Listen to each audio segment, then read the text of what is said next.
الحمد لله رب العالمين، والصلاة والسلام على رسوله الكريم الذي لا نبي بعده وعلى آله وصحبه أجمعين ومن تبعهم بإحسان إلى يوم الدين. أما بعد، فأعوذ بالله من الشيطان الرجيم. بسم الله الرحمن الرحيم. رب اشرح لي صدري ويسر لي امری واحلل عقدۃ من لسانی یفقہوا قولی. محترم ناظرین کرام، میرے دینی ایمانی بھائیوں اور میری ماں و بہنیں،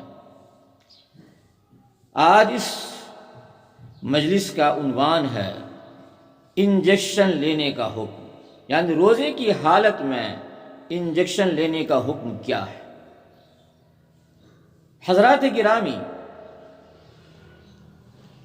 اس مسئلے کے اندر تھوڑی سی تفصیل ہے، اور وہ تفصیل یہ ہے: اگر انجیکشن گوشت میں لیا ہے تو روزہ نہیں ٹوٹے گا، کیونکہ انجیکشن کی دوا گوشت ہی میں تحلیل ہو کر کے رہ جاتی ہے.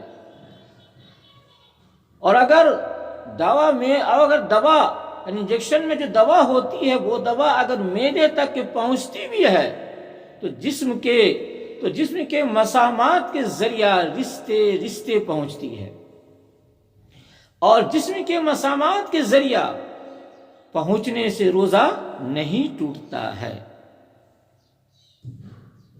حضرات، ایک انجیکشن اس طرح کے بھی ہے کہ ہاتھ کے گوشت میں دیا جاتا ہے اور حلق میں دوا کا کڑوا پن محسوس ہوتا ہے.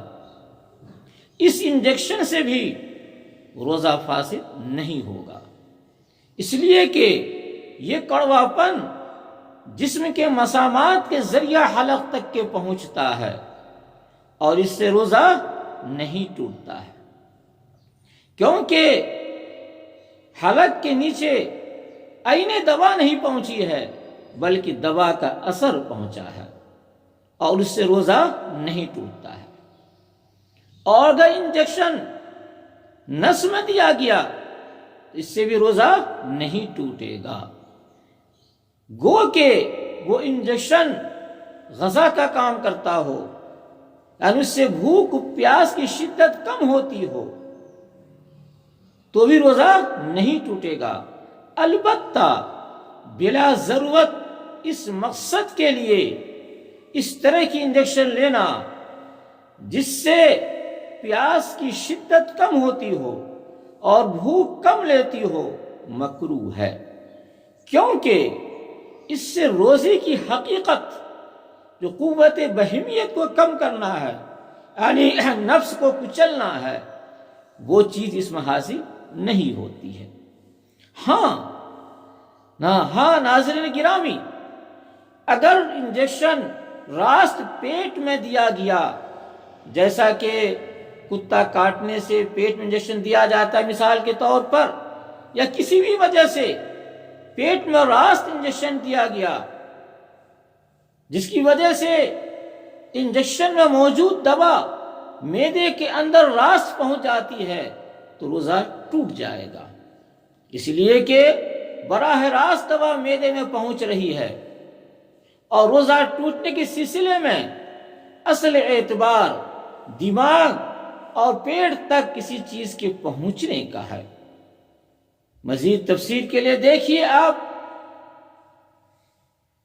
فتاوی ہندیہ جلد 1 صفحہ 204، البحر الرائق جلد 2 صفحہ 269، جامع رموز جلد 1 صفحہ 158.